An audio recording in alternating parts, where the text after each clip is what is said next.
All right. So what are we going to have them review before the actual lesson? I think we should have them read over chapter 1 of the Lightning Thief book that we're reading. Like just skim it over, like as a warm-up? Yeah, they could do it in groups or with partners. Okay.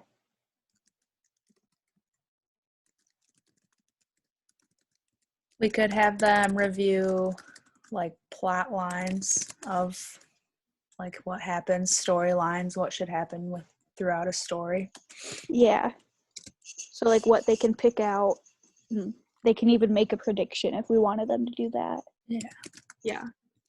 And they could like outline the key characters too, or the main characters. Yeah. Because if it's only chapter 1, they're not going to have all the characters yet, but they'll start to have an idea. Yeah.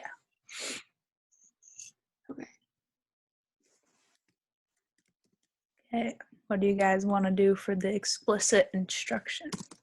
Okay. So are we still doing the parts of the story? Yeah. Mm-hmm. Okay. So what do we want? I guess.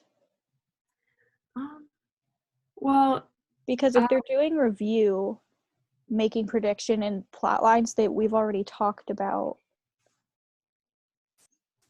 the plot of a story. Mm-hmm. Maybe we can talk about like making inferences about what will happen next. Yeah, we could do that. Because that's still along the plot line. Yeah. We could even have them make like visual plot diagrams in the classroom so that throughout the reading of the book, they'll be able to like refer back to what has happened and stuff. Yeah, that's smart. That way they hang it up in the classroom and they can see it. It'll be a good visual. Would that be under model or under explicit instruction? Model would be like showing them like how to make the visual, I guess. Okay. So maybe like 50-50. We'll just put it in. Be like both. Because we can outline the key parts of the story, like the exposition in the beginning and the rising action, which they could probably get from the first chapter.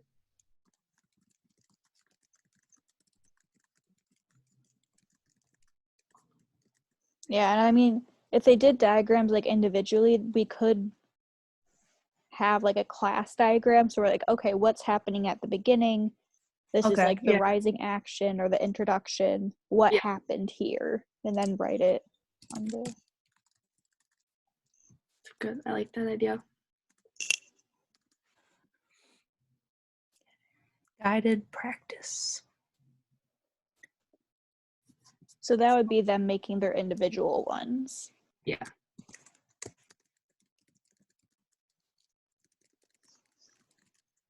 I mean, we could even have like an example too if we wanted to show them. Yeah, we would have like a model or whatever. Yeah. How would we differentiate that? Could we have them do it in pairs or in groups? Mm-hmm. Yeah, that could work. Okay.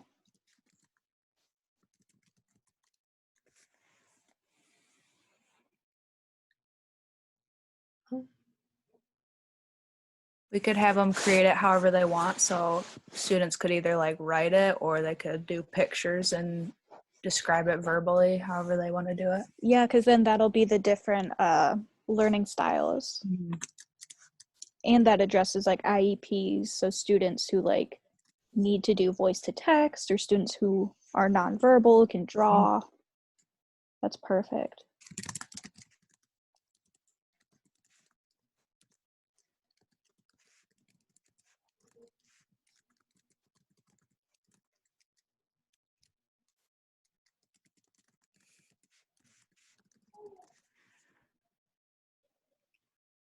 Independent practice. I feel like the guided practice and the independent practice are kind of together. Yeah. Because they do it independently, but we would, like the special ed. I guess the class one would be the guided, right? And then the independent would be them doing it on their own or with groups. Yeah, Well, it's that's kind perfect. So if they do their groups first and then combine them together, Yeah. and we make a big one as a class, combining all their different parts. Yeah. That works. Cool.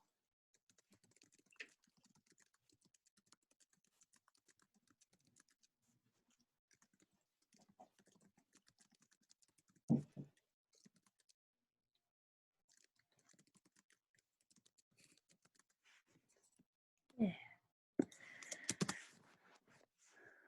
Assessment. For assessment, we could have like Alyssa mentioned something about Google Forms. So we could have them like answer a couple questions. Who's the main character? What's your prediction for what happens next? And those will be the varying depths of knowledge. Yeah, it'll be a good way for us to gauge where everyone is on their understanding. Exactly. And then it'll come back like to us, to whichever email, hypothetically, and then we would get their answers and know where they're at, where they reach. I like that. Yeah. And what's our closure for the class above assessment? Oh, nice catch. I didn't see that. So they're doing the. So these are kind of switched, right? Oh, no, they're not. Or Oh, they kind of are. We kind of go back to that. yeah. Well, it's kind of like, I guess, their introduction to Greek mythology in a way. Mm-hmm.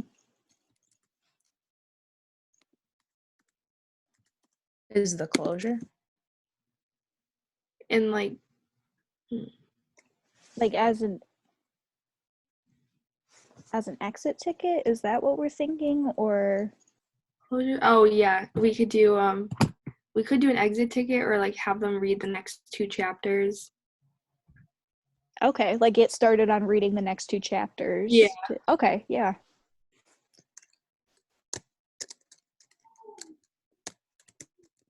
Like read them in class or at home? Or start reading them and then they Start finish reading in class and then finish at home.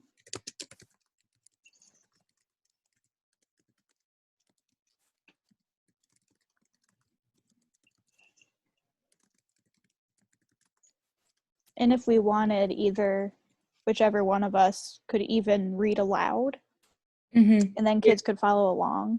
Yeah. Yeah, like if some students are still working on their plot diagrams and some are already finished. Mm-hmm. That way they can listen and everyone's still together. Yeah.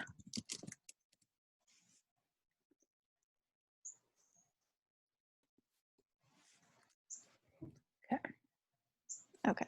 And that'll be after we talk through it next. Oh, okay. Okay. So is that good? Yeah, I think that's pretty solid.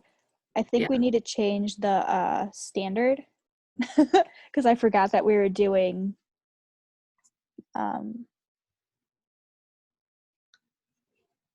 plot. Oh, okay. The parts of the story, yeah. I couldn't think of the word. I just saw the thing. Okay. I mean, Yeah. I guess they are making inferences. like they are kind of, I guess, using textual evidence, like if they're drawing diagrams from it. They could have like quotes or pictures and specific examples from the text. So it's not like a wrong. Okay. We could just have another, or just be like, have right. just this one. We should probably fix the objectives then. So lesson objective and purpose. Yeah. Students will be able to infer what might happen next in a text. Yeah. Yeah. Perfect.